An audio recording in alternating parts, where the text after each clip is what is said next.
Mesure de l'activité du radon 222.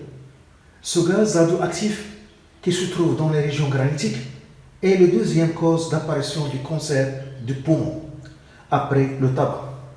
Le seuil de précaution est de 400 becquerels par mètre cube et le seuil d'alerte est de 1000 becquerels par mètre cube.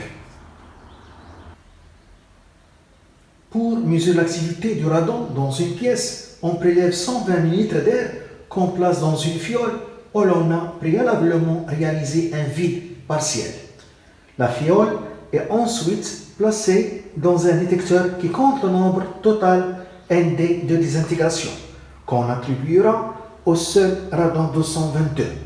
La durée de chaque comptage est ΔT 500 secondes. Les mesures sur plusieurs jours, toujours avec la même durée de comptage, ont permis de tracer la courbe donnant le nombre de désintégrations en fonction du temps. 1. En déduire le temps de demi-vie du radon 222. 2. Déterminer l'activité de l'échantillon à T égale à 0, c'est-à-dire lors de prélèvement.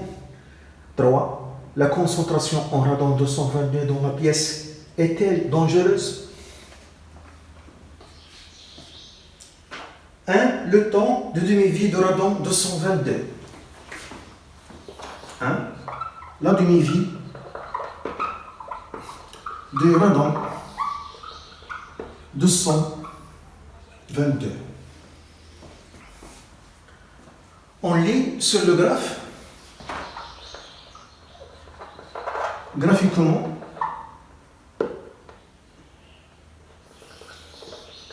à T égale à 0, on a le nombre de désintégrations sur la courbe, presque 74 désintégrations, à T égale à 0.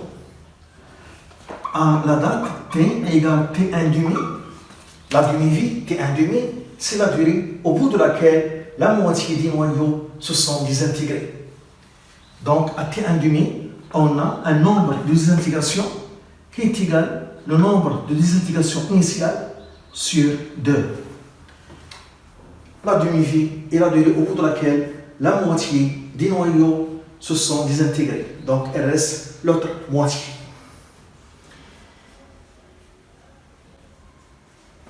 Donc, NT égale 74 sur 2. On trouve 37 désintégrations.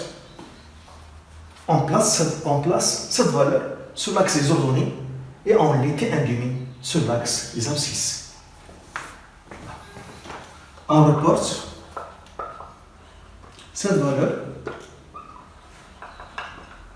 sur l'axe des ordonnées et on lit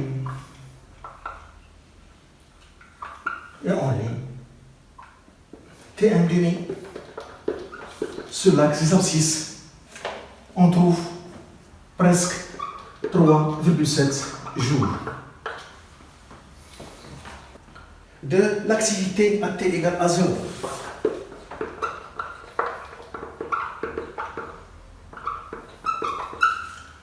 À la date T égale à 0. L'activité 1, c'est le nombre de désintégrations par seconde. Donc c'est un D sur la durée delta T. À T égale à 0, on a l'activité à 0. Et ici, le nombre de désintégrations à T égale à 0, qu'on a lu sur la courbe, 74. Donc, 1 D0 sur delta T. Delta T, c'est la durée de comptage, 500 secondes ici. Donc, A0 est égal à 74 sur 500 secondes. Donc, on trouve A0 est égal à 0,148 becquerel. Becquerel, c'est le nombre de désintégrations par seconde. M D0 égale 74, soit le nombre de désintégrations pendant la durée de comptage, 500 secondes. Donc, on a 0,148 désintégrations par seconde.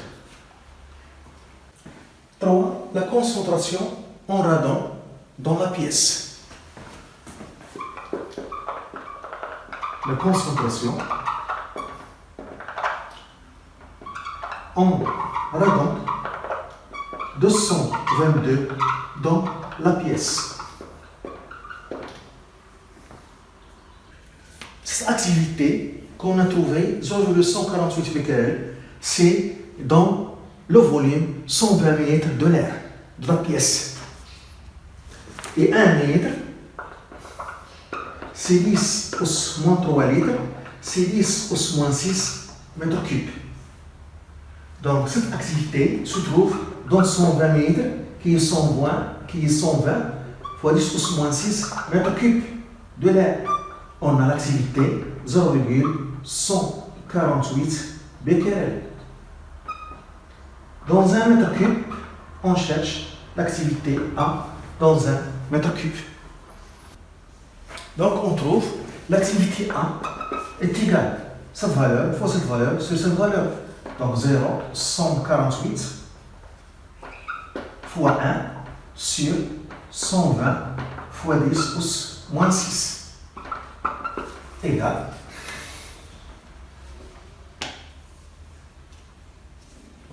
on trouve 1230 becquerel dans un mètre cube. Donc par mètre cube, on a trouvé une valeur qui est supérieure au seuil d'alerte, qui est 1000 becquerel par mètre cube. Donc il y a danger. Donc A supérieur à 1000 becquerel par mètre cube, le seuil d'alerte. Donc la concentration, cette concentration est dangereuse. Donc cette concentration est dangereuse. Donc cette concentration est dangereuse. Le radon 222 radioactif cause le cancer des poumons.